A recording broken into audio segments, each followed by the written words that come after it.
नमस्कार विद्यार्थी मित्रांनो, MPSC जागरणवर आपले सहर्ष स्वागत आहे। आज आहे 9 जून 2026 आणि आजच्या दैनिक चालू घडामोडींवर आधारित महत्त्वाचे प्रश्न आपण या व्हिडिओमध्ये पाहणार आहोत। तरी सर्वप्रथम जर आपण नवीन असाल तर चॅनलला अवश्य सबस्क्राइब करा। चला तर मग आजच्या व्हिडिओला सुरुवात करूया। प्रश्न 1, अलीकडेच जागतिक महासागर दिन कधी साजरा करण्यात आला आहे?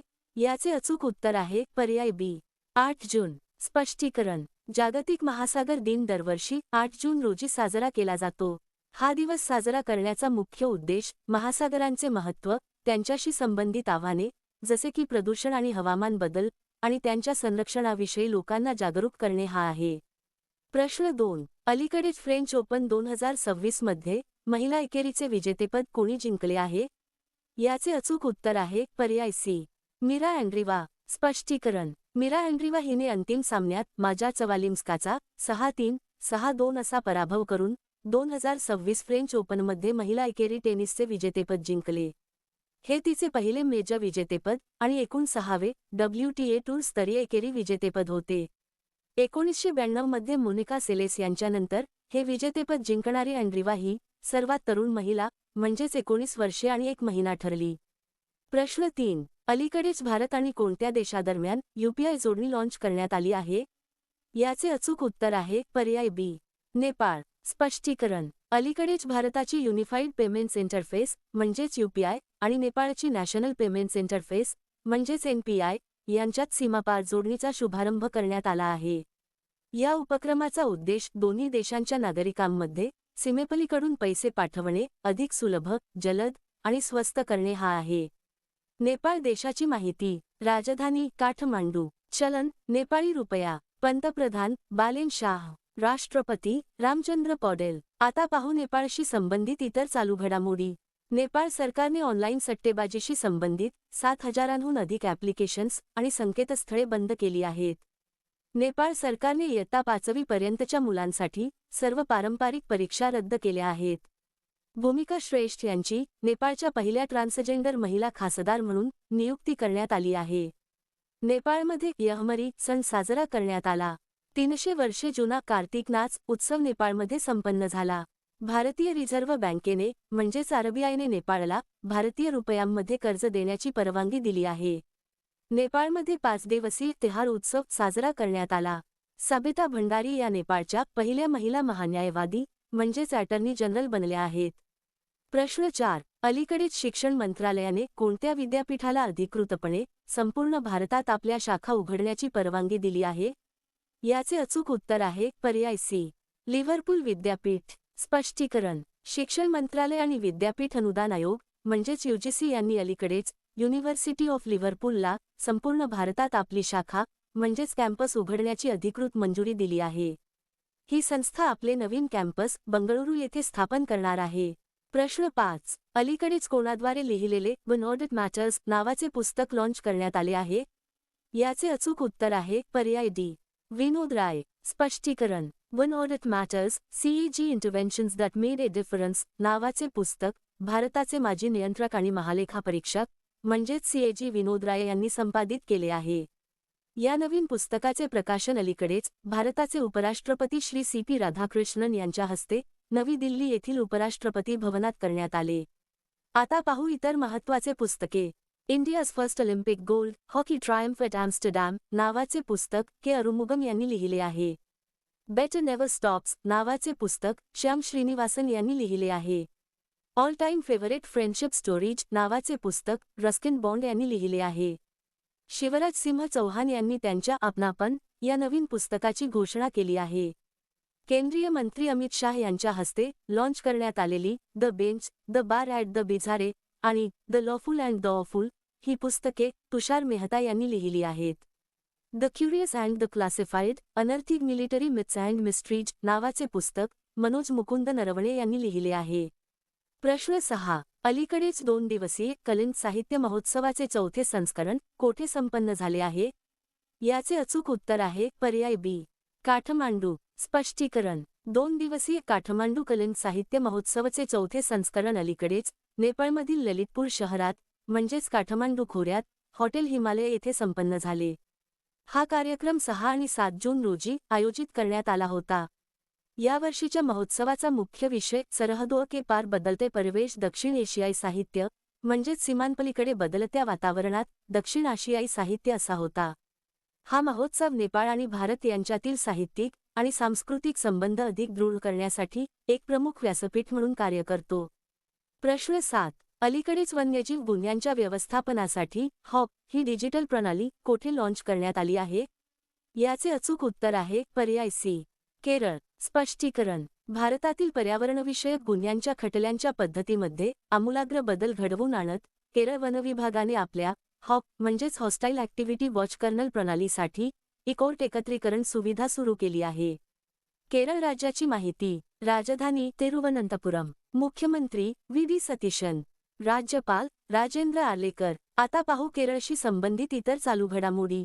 भारताचे पहिले खाजगी वैद्यकीय संग्रहालय केरळमध्ये स्थापन करण्यात आले आहे. सर्व प्रशासकीय स्तरांवरील भ्रष्टाचार संपवण्यासाठी केरळमध्ये प्रोजेक्ट झिरो सुरू करण्यात आला आहे.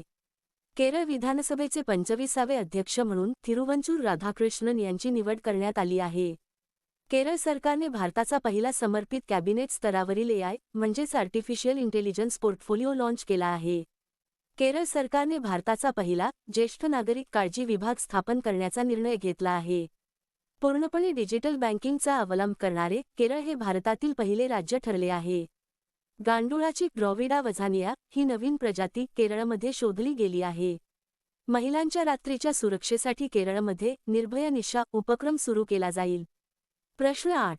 अलीकडेच कोणाची भारतीय हवाई दलाचे नवीन उपप्रमुख म्हणून नियुक्ती करण्यात आली आहे? याचे अचूक उत्तर आहे पर्याय सी, आशुतोष दीक्षित. स्पष्टीकरण. एअर मार्शल आशुतोष दीक्षित यांची भारतीय हवाई दलाचे नवीन उपप्रमुख म्हणून नियुक्ती करण्यात आली आहे. ते 1 जुलै 2026 पासून आपला पदभार स्वीकारतील आणि सध्याचे उपप्रमुख एअर मार्शल नागेश कपूर यांची जागा घेतील. एअर मार्शल दीक्षित हे सध्या संरक्षण मंत्रालयामध्ये एकात्मिक संरक्षण कर्मचारी प्रमुख म्हणजेच CISC म्हणून कार्यरत आहेत. आता पाहू इतर महत्त्वाच्या नियुक्त्या. मंत्रिमंडळाच्या नियुक्ती समितीने नीलकंठ मिश्रा यांची जागतिक बँक मुख्यालयात 3 वर्षाच्या कालावधीसाठी कार्यकारी संचालक म्हणून नियुक्ती करण्यास मंजुरी दिली आहे. CBSEच्या अध्यक्षपदी लोखंडे प्रशांत सीताराम यांची नियुक्ती करण्यात आली आहे. संयुक्त राष्ट्र महासभेच्या 81व्या सत्राचे अध्यक्ष म्हणून खलीलुर रहमान यांची नियुक्ती करण्यात आली आहे. न्यायमूर्ती मीनाक्षी मदन राय यांची पाटणा उच्च न्यायालयाच्या मुख्य न्यायाधीश म्हणून नियुक्ती करण्यात आली आहे. भारतीय हवाई दलाच्या मध्यवर्ती हवाई कमांडचे प्रमुख म्हणून तरुण चौधरी यांची नियुक्ती करण्यात आली आहे. कृष्णा स्वामीनाथन हे भारताचे 27वे नौदल प्रमुख बनले आहेत.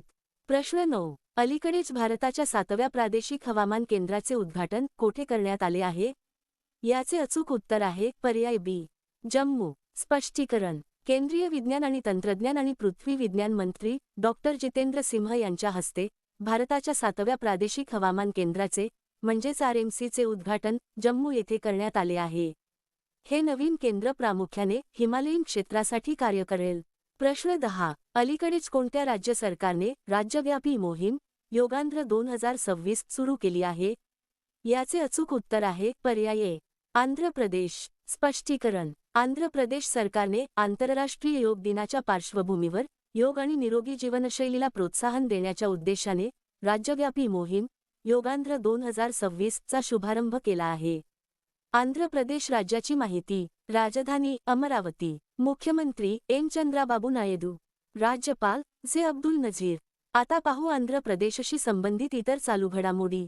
भारताची पहिली खाजगी मरीन गॅस टर्बाइन सुविधा आंध्र प्रदेशमध्ये स्थापित केली जाईल. गंगम्मा जतारा महोत्सव 2026 आंध्र प्रदेशात आयोजित करण्यात आला होता. सरकारी शाळेतील विद्यार्थ्यांसाठीच्या रागी जावा कार्यक्रमाची मुदत आंध्र प्रदेशने 2029 पर्यंत वाढवली आहे. आंध्र प्रदेशच्या सरकारी शाळांमधील 21 दिव्यांग मुलांच्या एका गटाने एव्हरेस्ट बेस कॅम्पपर्यंतची ऐतिहासिक ट्रेकिंग यशस्वीरित्या पूर्ण केली. आंध्र प्रदेश सरकारने 13,000 कोटी रुपयांचे भव्य मशरूम मिशन सुरू केले आहे. आंध्र प्रदेशचे माजी मुख्यमंत्री नादेंडला भास्कर राव यांचे निधन झाले आहे.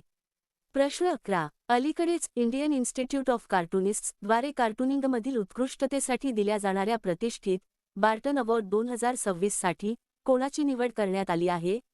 याचे अचूक उत्तर आहे पर्याय सी. सुहानी शेख.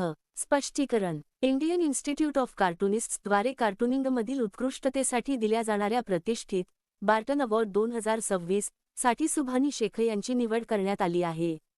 हा प्रतिष्ठित सन्मान कार्टून कला आणि व्यंगचित्रांच्या माध्यमातून समाजातील त्यांच्या उत्कृष्ट योगदानाचा गौरव करतो. प्रश्न 12. अलीकडेच गृहमंत्री अमित शाह यांनी कोठे अय्यप्पा मंदिर परिसरातील नवनिर्मित सबरीसम भवनाचे उद्घाटन केले आहे? याचे अचूक उत्तर आहे पर्याय बी.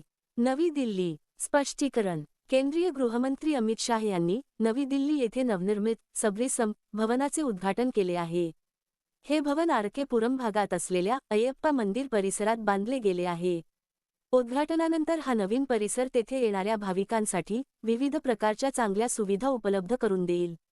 आता मागील व्हिडिओतील प्रश्न. अलीकडेच कोणत्या राज्यातील सुरहा तालला भारताचे 100वे रामसर स्थळ घोषित करण्यात आले आहे? याचे अचूक उत्तर आहे पर्याय सी. उत्तर प्रदेश. आता पाहू अतिशय महत्त्वाचे उजळणी प्रश्न. अरुणाचल प्रदेश मंत्रिमंडळाने इनर लाईन परमिट म्हणजेच ILPS प्रणालीला मंजुरी दिली आहे. DRDOच्या अध्यक्षपदी राजेश कुमार सिंह यांची नियुक्ती करण्यात आली आहे. सिक्कीम हे भारतातील 5वे पूर्ण साक्षर राज्य ठरले आहे. शुक्र ग्रहाच्या अभ्यासासाठी भारताने स्वीडनसोबत व्हीनस ऑर्बिटर मिशन संदर्भात करार केला आहे. तैवान हा भारताला मागे टाकून जगातील 5वा सर्वात मोठा शेअर बाजार बनला आहे. 39व्या राष्ट्रीय खेळ 2027चे यजमानपद मेघालय भूषवणार आहे. अंदमान आणि निकोबार येथे पाण्याखालील सर्वात मोठा राष्ट्रीय ध्वज फडकवण्यात आला. उत्तर प्रदेशमधील लखनौ येथे एका खुल्या नौदल संग्रहालयाचे म्हणजेच नौसेना शौर्य वाटिकाचे उद्घाटन करण्यात आले. इंटरनॅशनल बिग कॅट अलायन्स म्हणजेच IBCA मध्ये सामील होणारा 26वा सदस्य देश सौदी अरेबिया बनला आहे. GI मानांकन प्राप्त आल्याच्या लागवडीसाठी मिझोराम सरकारने आले मोहीम सुरू केली आहे. किर्गिस्तानची पहिल्यांदाच संयुक्त राष्ट्र सुरक्षा परिषदेसाठी निवड झाली आहे. भारताचे 27वे नौदल प्रमुख कृष्णा स्वामीनाथन बनले आहेत. ग्रामीण स्वच्छतेमध्ये पूर्व क्षेत्रातील पहिल्या क्रमांकाचे राज्य बिहार ठरले आहे. इस्रायलने लेबनॉनमधील 900 वर्षे जुन्या किल्ल्यावर ताबा मिळवला आहे. राजीव कृष्ण यांची उत्तर प्रदेशचे पूर्णवेळ पोलीस महासंचालक म्हणजेच DGP म्हणून नियुक्ती करण्यात आली आहे. मध्य प्रदेशातील चंदेरी येथे नामशेष होण्याच्या मार्गावर असलेले पांढरे गिधाड आढळले आहे. मुकेश सिंह यांची मणिपूरचे नवीन पोलीस महासंचालक म्हणजेच DGP म्हणून नियुक्ती करण्यात आली आहे. अधिकृतपणे अब्जाधीश बनणारे लिओनेल मेसी हे जगातील दुसरे फुटबॉलपटू ठरले आहेत. जगातील दुसरी सर्वात मोठी बॅटरी ऊर्जा साठवण प्रणाली गुजरातच्या खावडा येथे सुरू करण्यात आली आहे. CBSE म्हणजेच CBSEच्या अध्यक्षपदी लोखंडे प्रशांत सीताराम यांची नियुक्ती करण्यात आली आहे. आता तुमच्यासाठी प्रश्न. अलीकडेच कोणत्या पुरुष हॉकी संघाने अंडर-18 आशिया चषक जिंकला आहे? दिलेल्या पर्यायातून या प्रश्नाचे अचूक उत्तर कमेंट बॉक्समध्ये नक्की द्या. उद्या पुन्हा भेटू पुढील भागात. धन्यवाद.